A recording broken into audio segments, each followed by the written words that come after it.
A lot of things you can do to save money on your energy bills without even spending any money, which is great news because most people are not happy with their energy bills these days. They've gone up a lot over the last several years, and it's just another hindrance. Everybody needs energy. You don't have the option of avoiding it.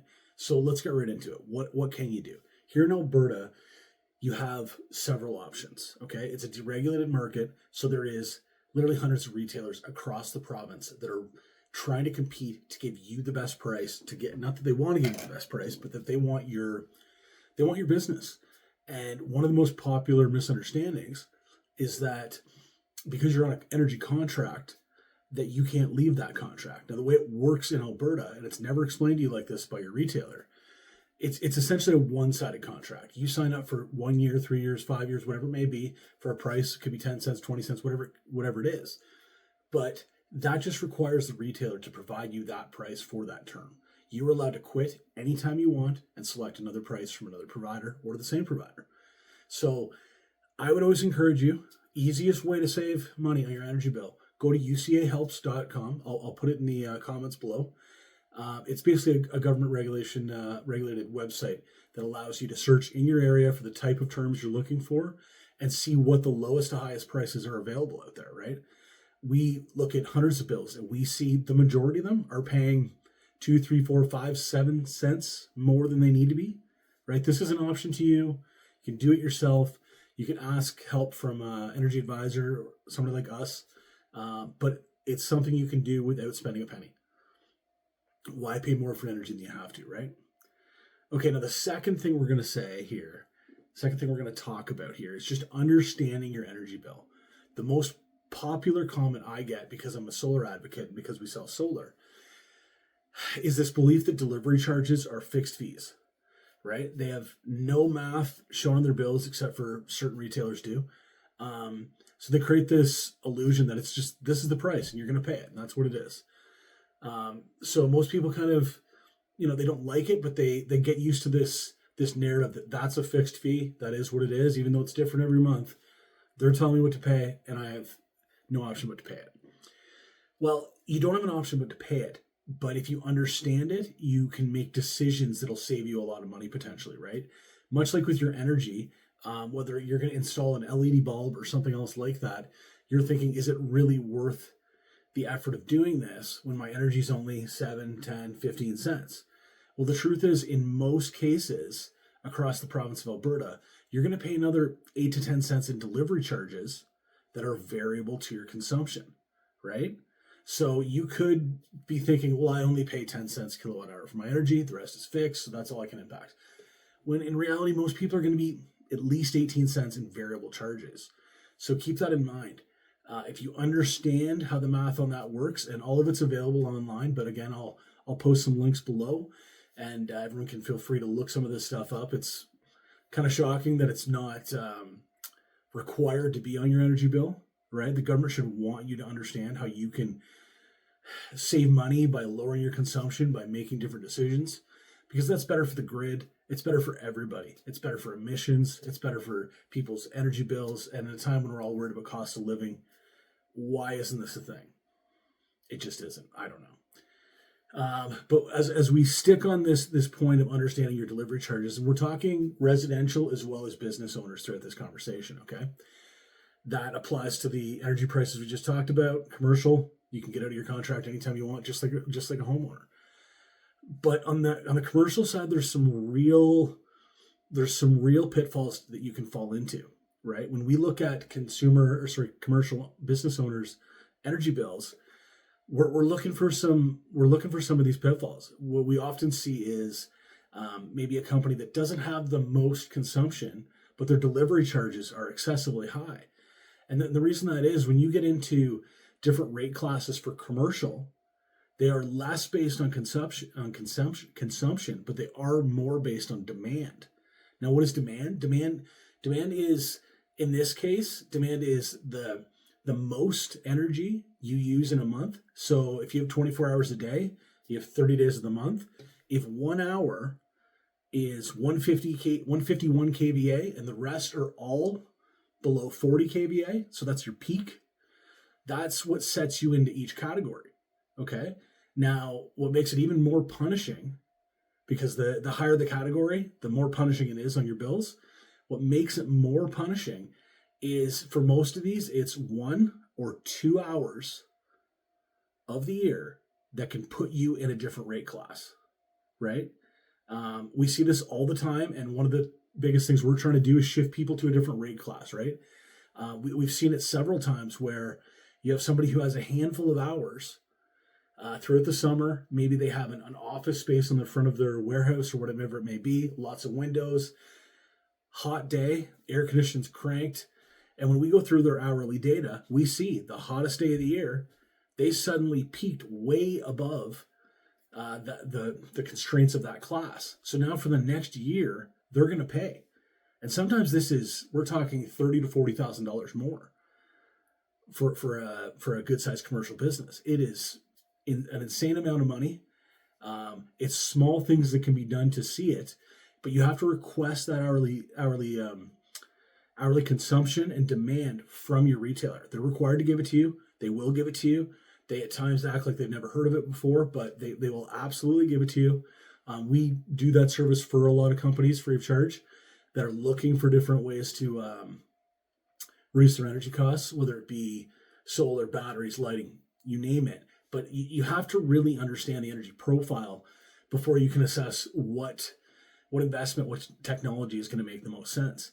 And if you can save $30,000, $40,000 just by having a few hours that are slightly different, like those were changes that could have even occurred behaviorally, or with just a small amount of batteries, just to take that peak off, right? Just to do that. There was lots of things that could have been done to solve that, and lots of people take different approaches to that. But solar is definitely, when you're peaking high during high heat times, especially in Alberta where we're dry heat. High heat is going to mean high sun.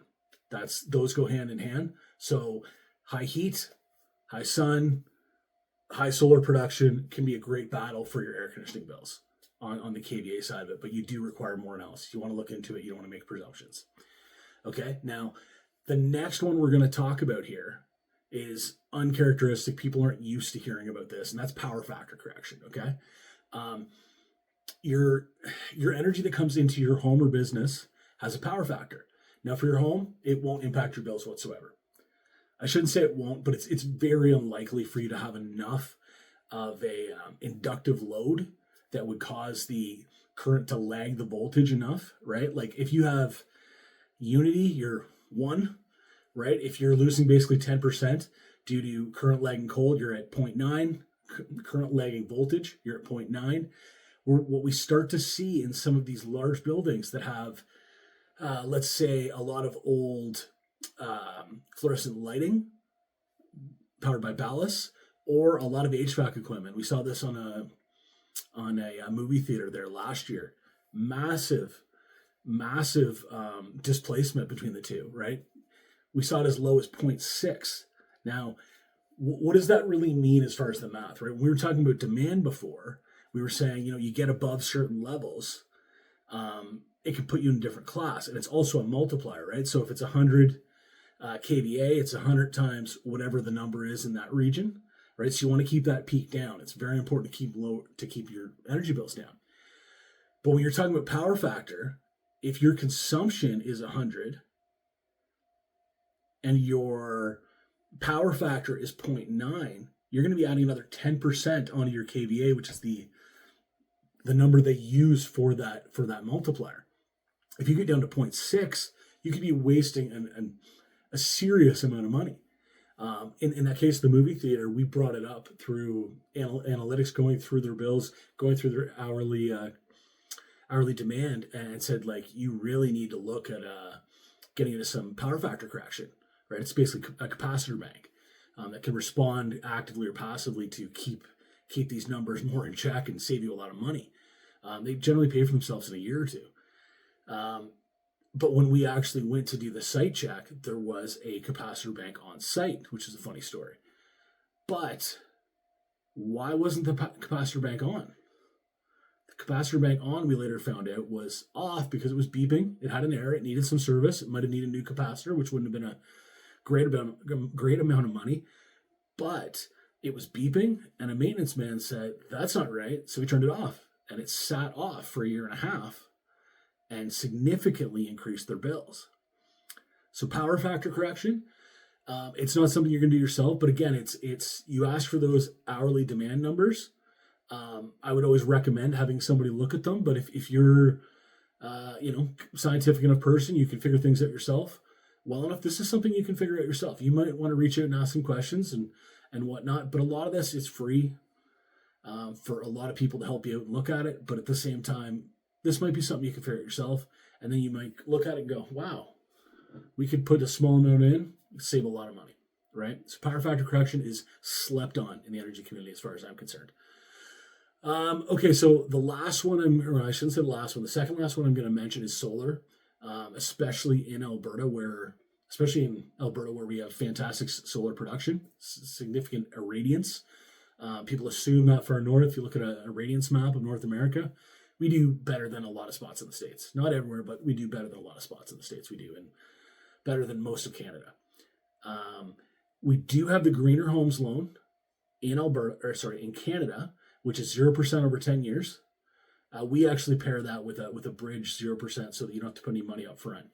But there's also in Alberta the Clean Energy Improvement Program, which is a municipally run program where they will do 2 or 3% depending on the municipality. They decide the financing term depending on whether it's Calgary, Edmonton, Leduc, you name it.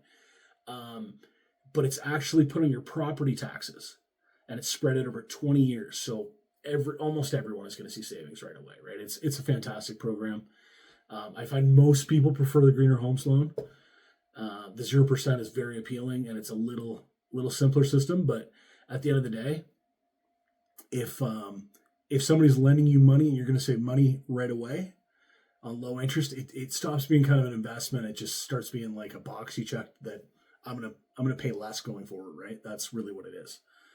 The last one I'm gonna mention for today is LED lighting. Now it's last not because it's the hardest to do. It's probably the easiest of all of these to do, right? Lots of people are comfortable replacing their own light bulbs, and they should be. Just electrical background, just turn off the light switch, make sure there's no power there. If you want to get a little voltage ticker, never a bad idea, because you might think the lights are turned off, maybe the bulb is burnt out. But anyway, most people can change a bulb. LED light bulbs are a no-brainer. They're cheap now. They generally pay for themselves in a year to a year and a half. So that's something to keep in mind. But I kept it at the end of the list because most people have done this. Most people are, if you're thinking about saving money on your energy, you've probably already replaced your LED bulbs. Okay, so these were 5 different things, right? Looking at the price itself on your energy bill, making sure you're not being taken advantage of, understanding your energy bill and the delivery charges, power factor correction, solar and taking advantage of the programs there that are 0% or like, as well as LED lighting. These are all great options that you can save a ton of money on your energy right away, whether you're a business, whether you're a homeowner. Reach out. Always happy to talk more, and please follow us for more.